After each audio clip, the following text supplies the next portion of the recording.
with me if you want to live. Oh. I really thought that you could.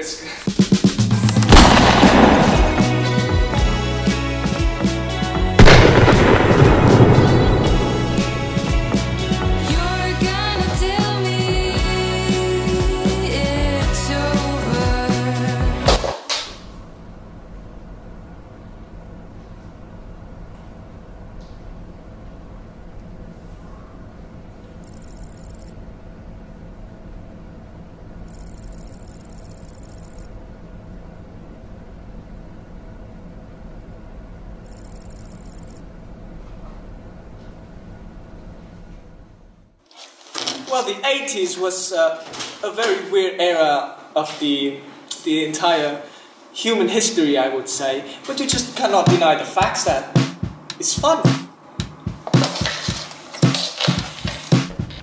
And yes, you are not clicking on the wrong channels. Welcome back to Verse Studio. My name is Nam. And in this series, we are not only not talking in Vietnamese, and also we're not talking about the recent technology news. So if you want a decent, nice edited videos about the review of the, iPhone 580s or something, you go for these guys. These guys are professional. But sometimes if you need something a little bit, nerdy, something a little bit, I don't know, sophisticated, then this guy, because I am way cooler. Am I? And talking about coolness, I am sitting next to one of the coolest things in the whole human history, the Macintosh Plus from 1986. And this thing is badass. Groovy. Now let's talk a little bit about the not so fun part of this video.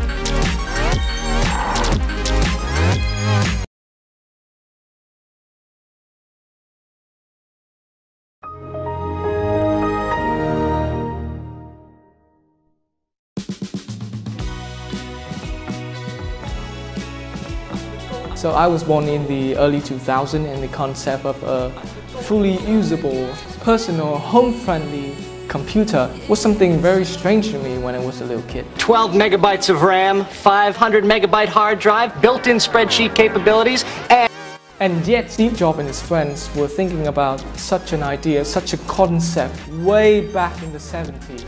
But the theme of this video is supposed to be about the 80s, but I think I should tell you a little bit about the 70s also, because to me, the 70s was the era of revolutionary.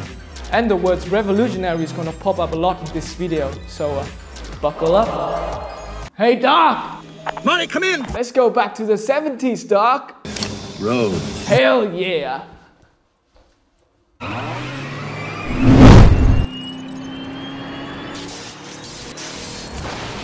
Welcome to the 70s! Fuck? I would like to meet John Lennon and George Harrison, please. Fuck? Who the fuck are you? Get the fuck out of my house! And way back in the 70s, we had all the great music albums, all of the ambitious albums, the fully philosophical albums, all of the great ones. And they were actually on the chart instead of kids these days. And back in the day, while we were having Taxi Drivers, Godfathers, Like that, Annie and Hall, funny Apocalypse Now on the silver screen. God, please, And back in the day when people actually respect all the sentimental values of things. And that is the era while Steve Jobs and Steve Wozniak was preparing to shatter the entire universe with their brand new ideas, a personal computers for everybody. Are you sure about that? Yes, a personal computers for everybody. Are you sure about that? I don't think well, screw you, Apple. In fact, we can talk a little bit about the definitions of the words revolutionary. Screw Wikipedia, right? Screw Nietzsche, screw everything. If you create something that has enough impact on a certain levels, of a certain collections of individuals, that's revolutionary.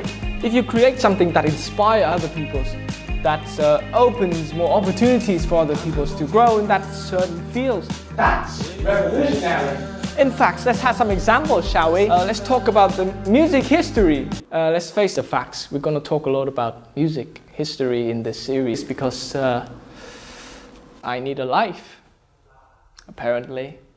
Way back in 1965, the greatest band of all time, the Beatles, were so fed up with all the touring dates and apparently all the screaming fangirls.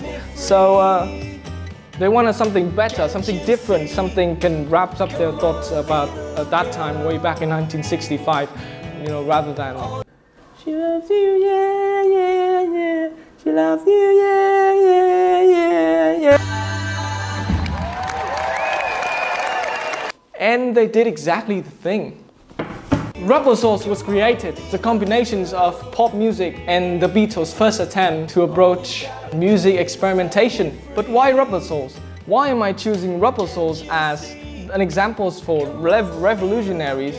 Why am I choosing Rubber Soul over all of these albums, all of the superior, absolutely superior albums such as, I don't know, The Dark Side of the Moon by Pink Floyd, or you know, Pet Sounds by the Beach Boys? Why am I choosing Rubber Soul while it's far from even being the best Beatles album? Way back in the '65, this thing inspired other people. This thing inspired other musicians to dig in deeper and deeper and deeper into the realms of a more, I don't know, thoughtfulness, a realms of a more maturity in the songwriting aspect. That album was the turning point. It might not be perfect in any means, but it gave out spaces for the musicians to fill in the missing pieces of the album itself, making it revolutionary. Wait, what?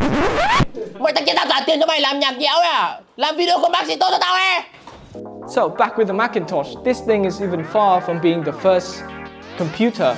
And it's not even the first Macintosh, but why am I still saying that this thing is in fact revolutionary? This thing has a mouse, this thing has a separated keyboard.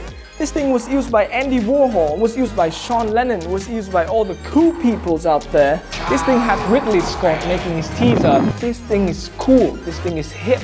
This particular model over here is probably one of the first blueprints leading up to the modernized computers we are using today. Macintosh opened up spaces. They bring up ideas for the other developers to actually grow based on this original design. All the predecessors, you know, they did their work. You know, they work, but they were not cool enough. You can use this thing as an entertaining device, which is not perfect in any means. But way back in the 80s, the moral of the things is the device has to be fun. And this thing is fun. Way back in the 60s and the 70s, the ideas of compressing a giant compressor inside of an even more giant machine was something impossible. But now we found out that compressing giant things is not total. The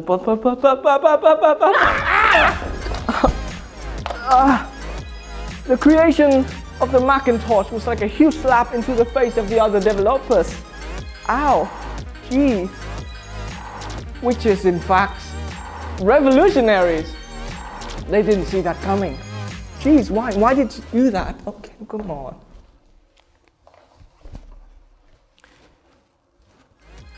Me holding this device right now in 2021 is unreal. Because it's like me holding JFK or something. Hey, wait a minute, what the hell? This is a significantly important part of the human history, of the technology history, and it's unreal. Come on, Macintosh 1986. Happy birthday, Mr. President. Oh, no. Again, it felt just like this thing just came out of a sci-fi movie, just came out of a Star Wars movie. It's like it's given to me by Luke Skywalker. It's amazing, and it's still going on.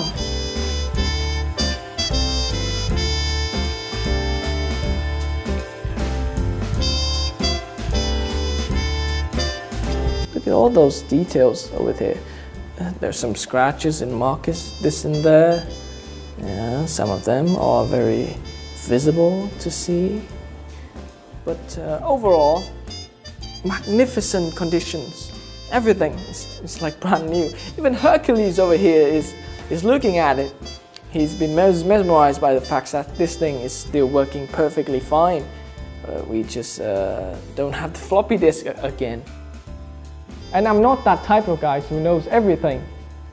What I'm trying to say is, I got this thing, I felt so impressed, and I made a videos about it. This is not a videos to review the Macintosh 86, this is a videos to tell you how Steve Jobs and his friends changed the world.